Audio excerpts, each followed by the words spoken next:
سیدہ عائشہ رضی اللہ عنہا سے نکاح کی عمر جو ہے اس پر بہت زیادہ اعتراض ہوتا ہے، اور منکرین حدیث جو ہیں ان کے لیے تو یہ گویا کہ ایک سنہرا موقع ہوتا ہے کہ فوری طور پر لپکتے ہیں۔ دیکھیں جی بخاری میں یہ لکھا ہے کہ 6 سال کی عمر میں نکاح ہوا اور 9 سال کی عمر میں رخصتی ہوگی۔ 9 سال کی عمر میں رخصتی ہونا، اس کو وہ اتنا واویلا، اتنا پروپیگنڈا کرتے ہیں، سر پہ اٹھاتے ہیں، طوفان بدتمیزی برپا کرتے ہیں امام بخاری رحمۃ اللہ علیہ کے خلاف اور حدیث کے خلاف۔ حالانکہ وہ جو قرآن کریم کو ماننے کے قائل ہیں کہ ہم قرآن کریم کو صرف مانتے ہیں، تو قرآن کریم میں کہاں لکھا ہے کہ 9 سال کی عمر میں نکاح نہیں ہو سکتا؟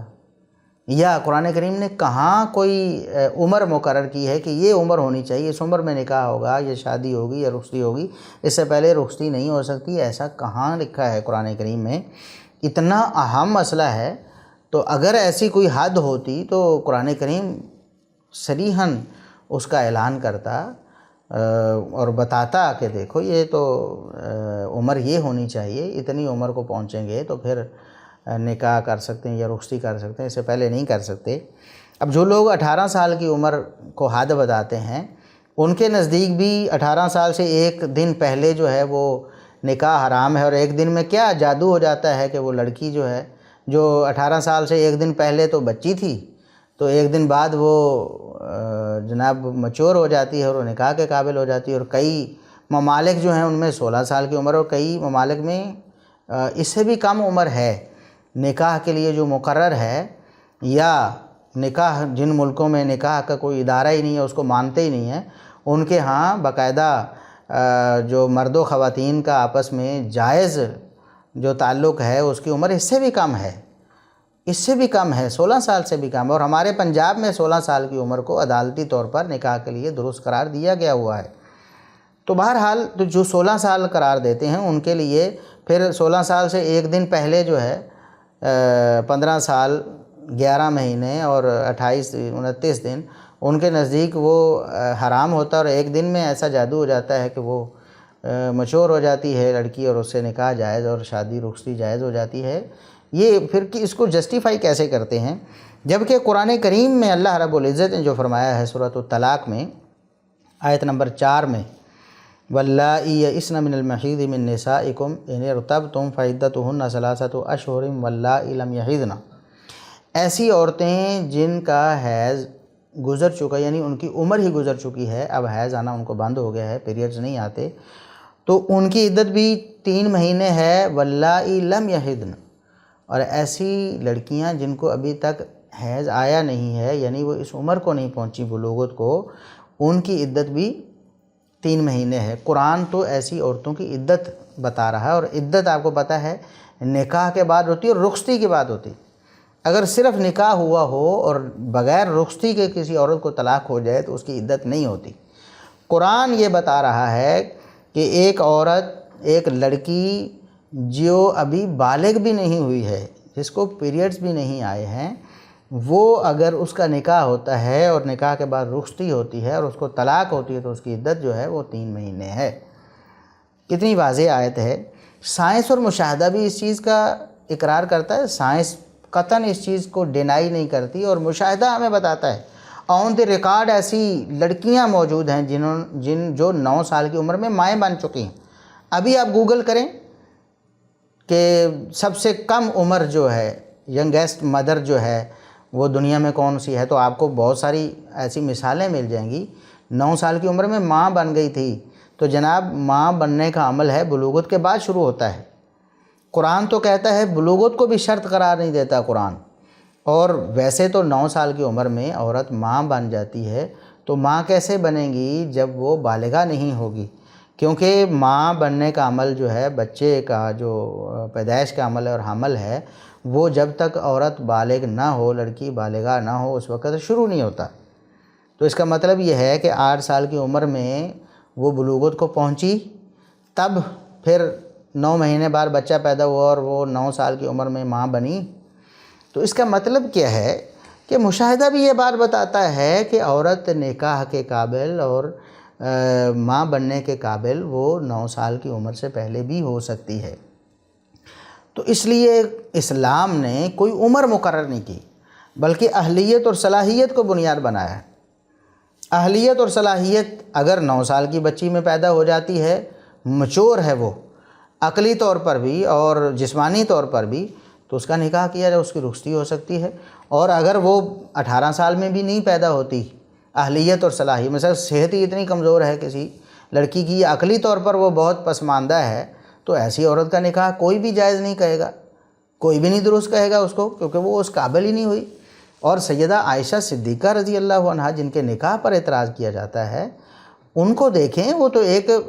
یعنی عام خاتون نہیں ہے۔ ویسے تو اللہ رب العزت نے نبی کریم صلی اللہ علیہ وسلم کی ساری بیویوں کے بارے میں فرمایا لستن کاحد من النساء، آپ کا عام عورتوں سے کیا مقابلہ، عام عورتوں کی طرح تو آپ ہیں ہی نہیں۔ اور پھر سیدہ عائشہ رضی اللہ عنہا جو ان میں سے بھی ایک بلند مقام رکھتی ہیں، ازواج مطہرات میں سے بھی، اگر آپ ان کی زندگی کا مطالعہ کریں کہ نبی کریم صلی اللہ علیہ وسلم دنیا سے گئے ہیں، 18 سال عمر ہے ان کی ساری،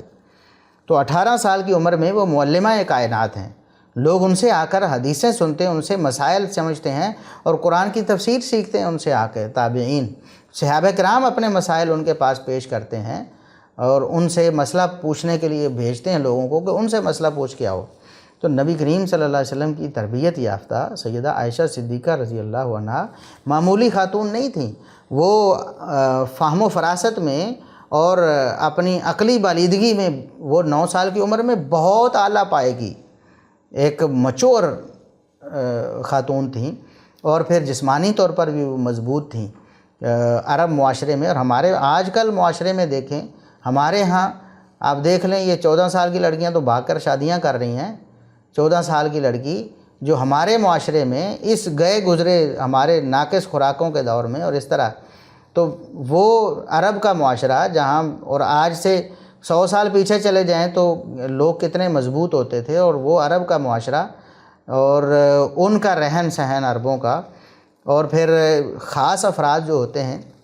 اللہ رب العزت کی جن پر عنایت ہوتی ہے، بسا اوقات آپ دیکھتے ہیں ایک بچہ ہے، اس کے اندر قوت اور استعداد جو بہت زیادہ ہو جاتی ہے جسمانی طور پر، وہ جوانوں کو بھی کاٹ رہا ہوتا ہے۔ تو سیدہ عائشہ رضی اللہ عنہا ایک نارمل یا عام خاتون نہیں تھیں، وہ بہت اوپر تھیں فہم و فراست میں بھی اور عقلی بالیدگی میں بھی اور جسمانی صحت میں بھی۔ تو ان کی اگر رخصتی 9 سال کی عمر میں ہو گئی ہے تو اس پر طوفان کھڑا کرنے کی کیا ضرورت ہے؟ اور پھر کوئی اگر حنفی آج انکار حدیث کے رو میں بہہ کر یہ اعتراض کرتا ہے تو اس کو اپنے کبار علماء کی عقل پہ رونا چاہیے کہ جنہوں نے ساری مطلب پوری تاریخ میں امام ابو حنیفہ رحمۃ اللہ علیہ سے لے کر آج تک جتنے بڑے بڑے کبار احناف علماء ہیں، اگر یہ نبی کریم صلی اللہ علیہ وسلم کی شان میں کوئی توہین کا پہلو اس سے نکلتا ہے یا یہ عصمت انبیاء کے خلاف ہے، یہ جو قرآن کے خلاف ہے، تو ان کو کیوں سمجھنا ہی؟ آج ایک بندہ اٹھ کے جناب وہ اچھلتا ہے ممبر پہ، منکر حدیث بنا بیٹھا ہے، ویسے تو وہ بڑا اپنے آپ کو وہ سمجھتا ہے اور لوگ بھی اس کو عالم سمجھتے ہیں، وہ ممبر پہ اچھل کر کہہ رہا ہوتا ہے کہ دیکھو جی امام بخاری نے ملحدین کے ہاتھ میں جناب وہ یہ دے دیا ہے، جیسے بندر کے ہاتھ میں ماچس دیتے ہیں، نعوذ باللہ ثم نعوذ باللہ، اس طرح کی جو یعنی یہ ہم تو ان کو بکواسات کہیں گے۔ انشاءاللہ ہم اس پہ ایک مفصل سیریز بھی تیار کریں گے سیدہ عائشہ رضی اللہ عنہا کی عمر پر جو اعتراضات کیے جاتے ہیں اس حوالے سے۔ تو یہاں ہم اتنا ہی بتانا چاہیں گے کہ نہ تو قرآن کریم کے یہ خلاف ہے، نہ انبیاء کی عصمت کے خلاف ہے، اور نہ اس میں کوئی اور ایسا کوئی پہلو ہے۔ اگر ہوتا تو امام بخاری کو نظر آتا، امام مسلم کو نظر آتا، ائمہ دین کو، اور بعد میں جو محدثین ہیں ان کو نظر آتا، احناف کے کبار علماء ان کو نظر آتا، وہ اس حدیث کو قلم زد کرتے اور لکھتے کہ یہ تو کوئی جھوٹ شامل ہو گیا ہے نعوذ باللہ بخاری میں، یا یہ کسی نے گھڑ کر ڈال دیا ہے۔ آج کل بعض لوگ جو ہیں وہ جہلا قسم کے وہ اٹھ کر کہتے ہیں کہ امام بخاری نے اس حدیث کو درج ہی نہیں کیا تھا، یہ بعد میں کسی نے ڈال دی۔ اور بھئی صحیح بخاری متواتر اور متداول ہے، امام بخاری رحمۃ اللہ علیہ کے دور سے لے کر آج تک ہر اب آج مثال کے طور ہر ادارے میں پڑھائی جا رہی ہے، تو کیا اس میں کوئی حدیث ڈال سکتا ہے کوئی؟ تو امام بخاری رحمۃ اللہ علیہ کے دور میں ان سے پڑھنے والوں کی تعداد بے شمار ہے، اور پھر آگے سماع ہر دور میں آپ دیکھیں صحیح بخاری کے سماع کو کس قدر اہمیت دی جاتی تھی۔ اس وقت تک اسی کی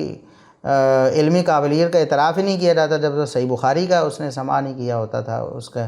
علم حاصل نہیں کیا ہوتا تھا۔ آج بھی یہی حال ہے۔ تو کیسے ہو سکتا ہے آپ چپ کر کے ایسے کہ متواتر و متداول کتاب کے بارے میں یہ کہہ دیں؟ پھر کیوں نہیں کہہ دیتے کہ ہماری ہدایہ میں جھوٹ شامل ہو گئے ہیں، یا امام ابو حنیفہ رحمۃ اللہ علیہ کی ساری فقہ گھڑ کر کسی نے ڈال دی، یہ کیوں نہیں کہہ دیتے؟ تو بہرحال اللہ رب العزت سمجھ عطا فرمائے۔